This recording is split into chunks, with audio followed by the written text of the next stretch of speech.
ज्योति मिर्धा को लोकसभा चुनाव का टिकट मिलने के बाद अब नागौर की राजनीति में इस बात की चर्चा चलने लगी है कि क्या ज्योति मिर्धा इस बार भारी पड़ गई है या फिर हनुमान बेनीवाल के पास कोई गेम बाकी है और इस गेम में कांग्रेस की क्या भूमिका होगी। इस बात पर चर्चा चलने लगी है, तरह तरह के कयास लगाए जा रहे हैं। वैसे कुछ लोग ये कयास लगा रहे हैं और लगाने लगे हैं कि इस बार हो सकता है कि कांग्रेस व आरएलपी का लोकसभा चुनाव के लिए गठबंधन हो जाए। हालांकि अभी दूर दूर तक ऐसा नहीं लग रहा कि कांग्रेस व आरएलपी का कोई गठबंधन होगा, क्योंकि अगर गठबंधन होता तो पहले आरएलपी को इंडिया अलायंस से गठबंधन करना पड़ेगा और उसके बाद ही सीट शेयरिंग होगी। ये बहुत ही पेचीदा मामला है। आपको सबको याद होगा कि गठबंधन को लेकर कांग्रेस के कई नेता पहले ही कह चुके हैं, जैसे गोविंद सिंह डोटासरा ने भी कहा था कि अगर आरएलपी का कांग्रेस के साथ गठबंधन होगा तो पहले गठबंधन इंडिया अलायंस के साथ होगा और उसके बाद ही सीट शेयरिंग का कोई फॉर्मूला तय होगा। यानी अगर नागौर की सीट पर कांग्रेस व आरएलपी का कोई गठबंधन होता है तो वो गठबंधन इंडिया अलायंस का माना जाएगा और वो गठबंधन होगा तभी जब आरएलपी इंडिया अलायंस के साथ गठबंधन करेगी। ऐसे में क्या अब भी इस स्थिति में भी हनुमान बेनीवाल के पास कोई गेम बाकी है? क्या कोई दिमाग में उनके कोई राजनीतिक रणनीति चल रही है या इस बार ज्योति मिर्धा भारी पड़ गई? यही सबसे अहम पॉइंट है। और अगर बेनीवाल के दिमाग में कोई रणनीति चल रही है तो वो राजनीतिक रणनीति क्या है?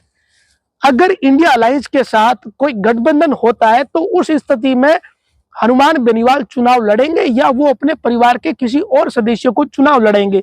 एक बात तो सबसे अहम यह है। और अगर इंडिया अलायंस के साथ आरएलपी का गठबंधन नहीं हुआ और कांग्रेस ने अपना उम्मीदवार उतारा तो उस स्थिति में कांग्रेस के किस उम्मीदवार को लेकर इनडायरेक्टली सहमति होगी और वो उम्मीदवार कौन होगा? ये भी नागौर की पॉलिटिक्स में बड़ा ही महत्वपूर्ण सवाल है, क्योंकि बीजेपी ने अपने पत्ते खोल दिए और बीजेपी ने बड़ा ही साफ कर दिया है कि भारतीय जनता पार्टी ने यह तय कर लिया है कि ज्योति मिर्धा को बीजेपी बड़ा नेता बनाएगी। एक तरीके से कह सकते हैं कि बीजेपी ने ज्योति मिर्धा को बड़ा नेता बना दिया है। 24 घंटे के भीतर ज्योति मिर्धा को दो अहम जिम्मेदारियां दे दी गई। एक जिम्मेदारी, उन्हें प्रदेश उपाध्यक्ष बनाया। नागौर से केवल सीआर चौधरी प्रदेश उपाध्यक्ष थे, लेकिन ज्योति मिर्धा को प्रदेश उपाध्यक्ष बना दिया। और दूसरा, उन्हें लोकसभा का टिकट दे दिया।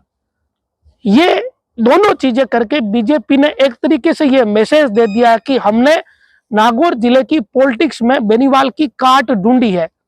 ये बीजेपी की तरफ से कोशिश है। अब ज्योति मिर्धा अगर लोकसभा का चुनाव जीतती है तब तो ये बीजेपी का फॉर्मूला पूरी तरीके से हिट हो जाता है और चुनाव में कोई परिणाम अलग रहता है तब एक अलग बात है। तब लोग ये कह सकते हैं कि बीजेपी ने जो कोशिश करी उसमें बीजेपी नाकाम रही। लेकिन आज की तारीख में ऐसा होता हुआ दिख नहीं रहा, क्योंकि आज की स्थिति अलग है।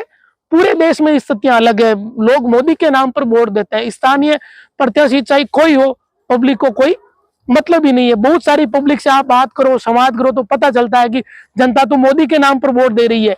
ये पब्लिक का अपना मन है। वोट किसको देवे किसको नहीं देवे जनता तय करती है, क्योंकि ये खुद का अधिकार होता है। ये जो स्थितियां हैं, इस स्थिति में फिर भी देखिए, ये तमाम भले ही तमाम तरह की स्थितियां हो, मोदी फैक्टर हो, मोदी की आंधी चले, ज्योति मिर्धा को बीजेपी ने अवसर दिए, इन सारी बातों के बावजूद बेनीवाल फैक्टर है तो नागौर जिले में महत्वपूर्ण।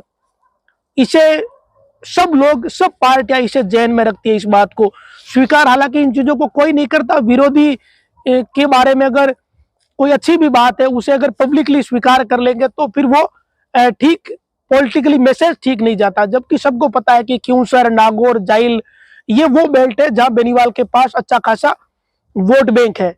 इस बार जरूर आरएलपी डाउन चली गई विधानसभा चुनाव में, लेकिन वोट बैंक उनके पास है। अगर बेनीवाल खुद चुनाव लड़ते हैं तो वो वोट बैंक अलग तरीके से वर्क करेगा, ये भी सब समझते हैं। और वो खुद चुनाव नहीं लड़कर कोई दूसरा लड़ता है तब उस वोट बैंक का मिजाज थोड़ा अलग रहेगा, थोड़ा फर्क आएगा। फिर वैसा मामला नहीं रहेगा जैसा बेनीवाल खुद के लिए रहता है। तो एक स्थिति तो यह है। लेकिन ये सारी बातें तभी है जब कोई गठबंधन कोई होता है या गठबंधन की बात सामने आती है, आज की तारीख में कहीं ऐसी चर्चा हो नहीं रही। अगर कोई अंदर खाने चर्चा हो रही है तो वो एक अलग बात है, वो वैसे भी किसी को पता नहीं चलेगी। अगर दो लोगों के बीच टेलीफोन पर वार्ता हो रही है या बंद कमरे में वार्ता हो रही है तो वो बातें किसी के सामने ओपनली आती नहीं, उसके बारे में सिर्फ आप कयास ही लगा सकते हो, अनुमान लगा सकते हैं। और अगर गठबंधन की कोई चर्चा चल रही है या इस बात पर चर्चा चल रही है कि आप फला आदमी को, फला नेता को कांग्रेस का प्रत्याशी बनाइए, मैं उसके लिए एग्री हूं, तैयार हूं, तो वो एक अलग बात है। तो बड़ी ही अहम पॉलिटिक्स है नागौर की कि ज्योति मिर्धा के सामने कांग्रेस किसे उम्मीदवार बनाएगी, एक सवाल यह है। दूसरा, क्या हनुमान बेनीवाल के पास अभी भी कोई पत्ता बाकी है? क्या कोई ऐसा तुरूप का पत्ता उनके पास है, कोई राजनीतिक गेम जिससे वो चीजों को पलट सकते हैं? क्या कोई है? ये एक सवाल है। विधानसभा चुनाव में हमने जो स्थिति हुई वो सबने देखी थी।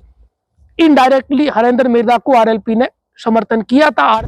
इन सारी बातों के बीच वर्तमान की राजनीतिक परिस्थितियों में ज्योति मिर्धा एक बार फिर भारी पड़ गई है, लेकिन लोगों को इंतजार इस बात का है कि कांग्रेस किसे टिकट देगी और हनुमान बेनीवाल क्या पत्ते खोलेंगे। लेकिन फिलहाल में ज्योति मिर्धा भारी पड़ चुकी है।